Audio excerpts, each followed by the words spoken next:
Maybe I'm just a hack and have never heard of this life-changing way to instantly heal trauma by just slapping the old hand on the forehead, but that's not how it fucking works. Like,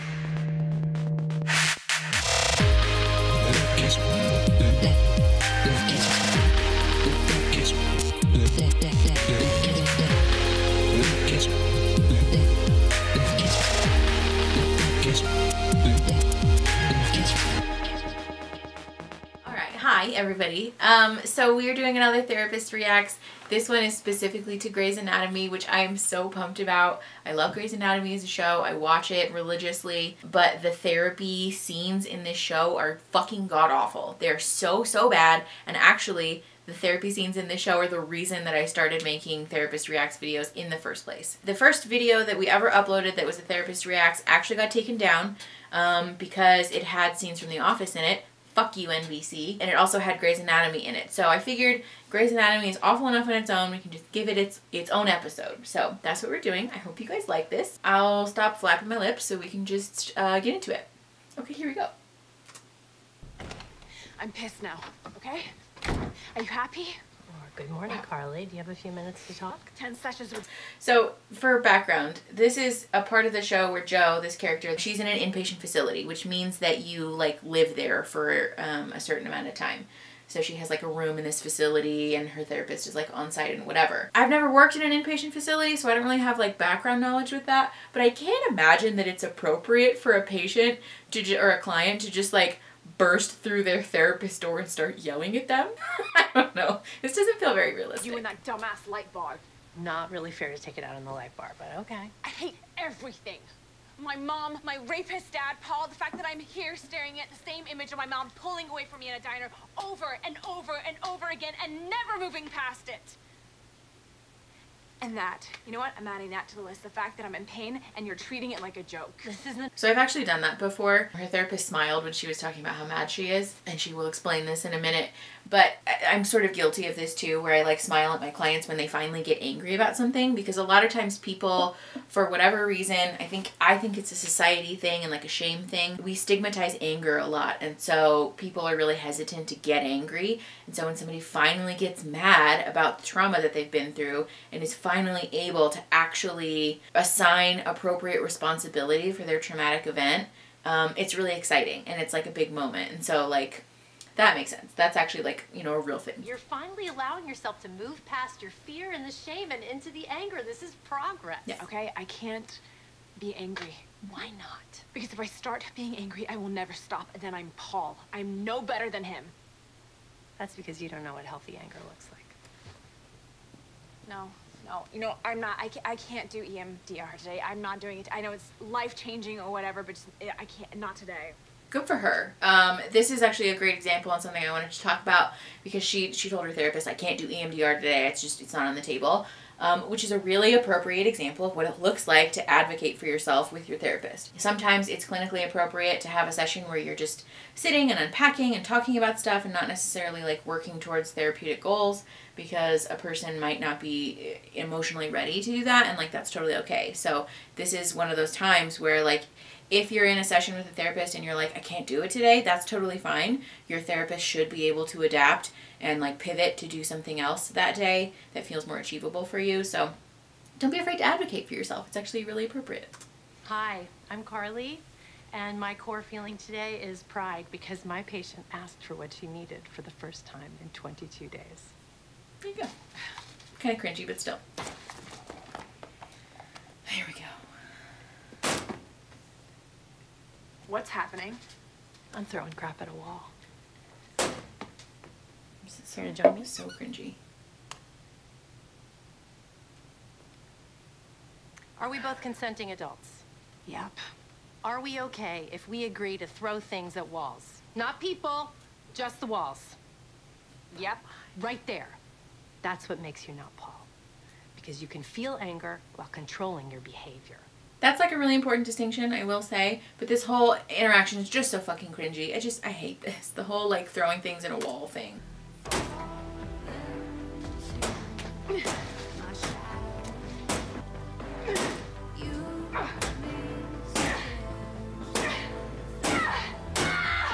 This shit is so fucking uncomfortable to watch, but also, like, not actually a good example of how to deal with anger. There are a whole lot of different things that you can do to deal with anger that don't necessarily involve being, like, physically violent with things, even if it's just the wall.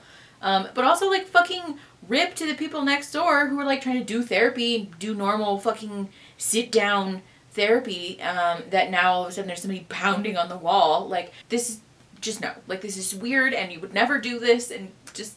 like, why? You were 5 days old when your mother abandoned you. Your brain may not have a memory of her pulling her hand away from you, but your body does. And your body felt the same way in that diner when she pulled away and left you alone. That's why it hurts so much. I don't like this, that she's, like, telling a person how they feel. Like, you don't know. Maybe that's not why it hurts so much. Your body felt the same way it did when you were a baby, all over again. And you were surrounded by love. Still are. So cringy. But whatever. Okay, next clip. I ran home after school. I had this big certificate with a seal, you know, like foil. I remember that. And my mom was waiting for me in the kitchen. And I was about to show her it, and then she said, "Owen, sit down." So I sat down. She told me that my dad died that day. So far, this is normal, right? Seems okay. So I'm sorry. What about the prize, the certificate? what? Oh, I didn't tell her about that. I didn't tell anybody. I was, you know, I was ashamed that I was so proud. That I was so happy when she was so sad. And my dad was, Owen, I think you've been reliving this moment ever since. no. Why? Okay, you would never tell a client that. Like, why would you say that? The thing that you're supposed to do as a therapist, like, even a lot of times when somebody's working through something like this, you'll clock a moment like this and be like, oh, yeah, that's definitely traumatic as fuck. Like, this person probably is struggling with that still. The really vivid memory is usually a giveaway that, like, there's some kind of, there's, like, stuckness that needs to be worked through, you know? But see how he told he told Owen, you've been reliving this moment, and Owen immediately was like, no, that's wrong. That's why you don't do that. Because, first of all, it's not our job to tell people how they feel. But second of all, it's wildly inappropriate to just give your client the answers. They're supposed to work through it on their own. Because if you tell them all of this stuff, then, like, they don't learn anything, and they don't do any of the introspection that is required to, like, heal the thing and, like, sit with it and process the emotion associated with that. So, like, you can't just skip steps like that. It doesn't work that way. I think you don't trust joy.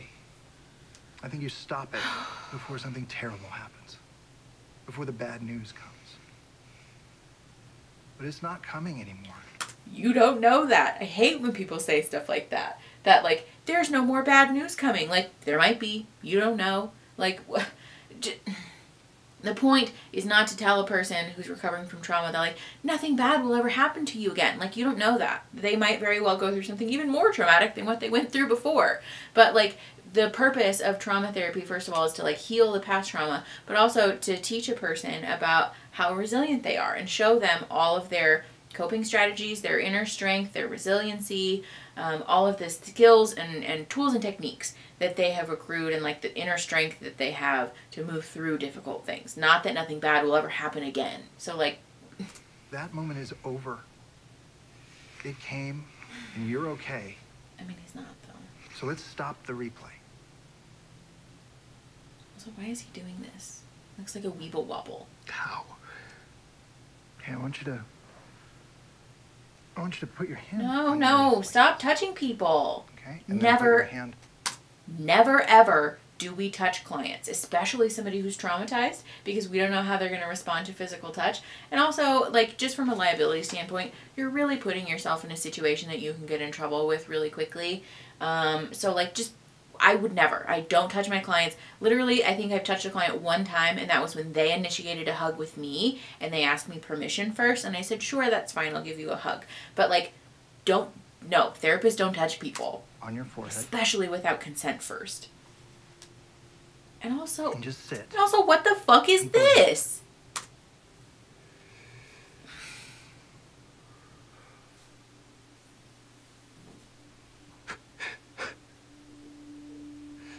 It doesn't work that way.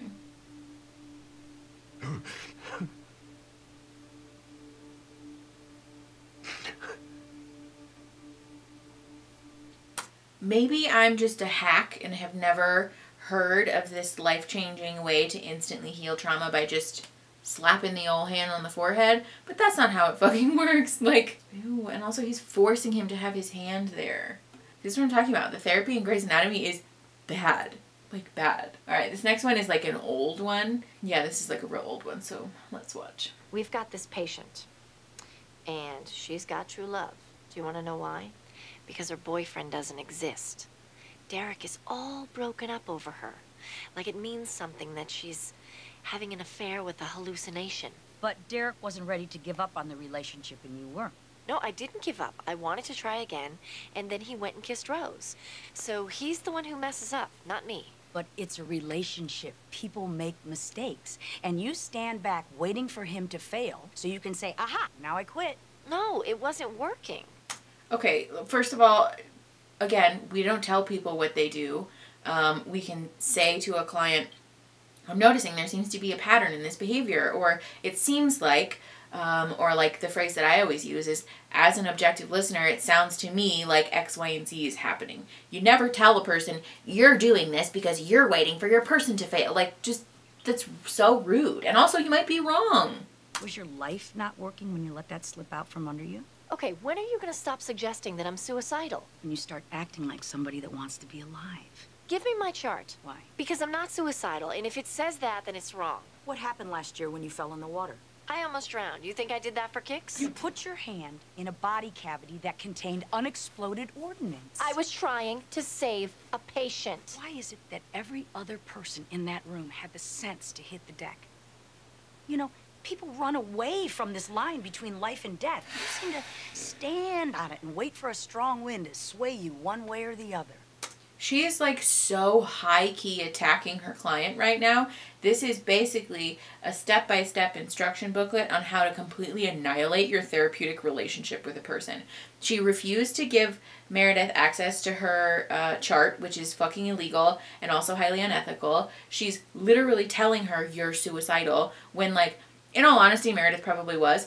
That was like sort of part of the show or whatever. But like, you would never tell a person that. You would never like, you're suicidal, even if they didn't believe that. Like, wrong. But also, she's just being like really aggressive. Even if there's a moment in therapy, like sometimes this does happen where you have to tell people like a cold, hard truth, but you phrase it in a way that's still empathic and that's still supportive, because ultimately your job as a therapist is to guide a person through their recovery, not to fucking hog tie them and drag them through it, you know? And like, that's what this person is doing. There is a kind and compassionate way to tell a person, I'm not sure that you're fully checked in with what's going on here, without doing what she's doing. You're careless with your life. You're careless with your life? What a fucking mean thing to say. You're not slitting your wrist, but you're careless.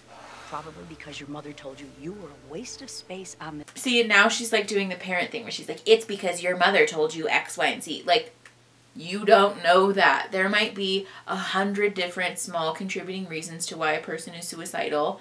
But like, you can't assign that to your client. They might not feel that, agree with that. That might not be the case. Because ultimately, we don't live their life. We don't know. As a therapist, it's impossible for us to fully know what's going on inside a person's head. We can make our best guess and, again, present that in a way that's kind and compassionate and still leaves room for our client to correct us, but like basically what she's doing is telling this person, I've decided that I know what's wrong with you and I'm going to treat you in the way that I've decided will fix this problem that I've invented.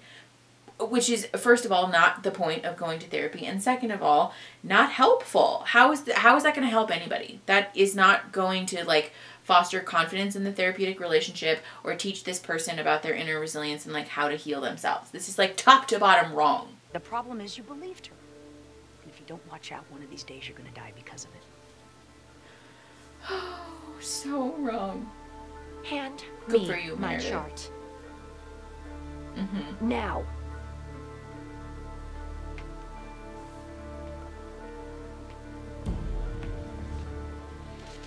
And don't ever talk about my mother again. See, this is what happens when you pull the parent card before a person's ready for it. See, now she's never coming back. Fucking blew it. Goddamn dummy. Okay, let's recap really quickly. Like I said, love Grey's Anatomy. The show itself is like super interesting and fun to watch, but this shit is wild. Please don't ever watch Grey's Anatomy and think like, yes, this is definitely how therapy goes, because basically anything that you see represented as therapy in Grey's Anatomy is like the fucking total opposite in real life, or at least it should be. If your therapist ever tries to tell you what's wrong with you or like force you to believe a certain thing, they're doing it wrong. Feel free to be like, hey, fuck you. That's not why I came to therapy. I'm paying you the big bucks so that you can like be nice to me, you know, like fucking help me. Don't make me feel like shit about myself. Because I don't think any of these people walked away from these therapeutic interactions feeling empowered or strong or healed or like better than when they got there, really. And like, that's the point, you know? Not that you should leave every therapy session with like warm butterflies and rainbows, but like you should at least not feel ashamed and awful when you leave. Yeah, just wow. Super yikes. This was a lot. Like I said, we don't claim these people as a therapist. Like those are, I mean, first of all, not real therapists, but second of all, like shame on you, Shonda, for not doing your research, because like this shit is truly wild. So yeah, if you like the video, we do more stuff like this. Usually I'm not so mad when I talk about it, but subscribe to the channel because we upload stuff every Friday. Share the video to help the channel grow and to help each other grow, and I'll see you next Friday. Okay, bye.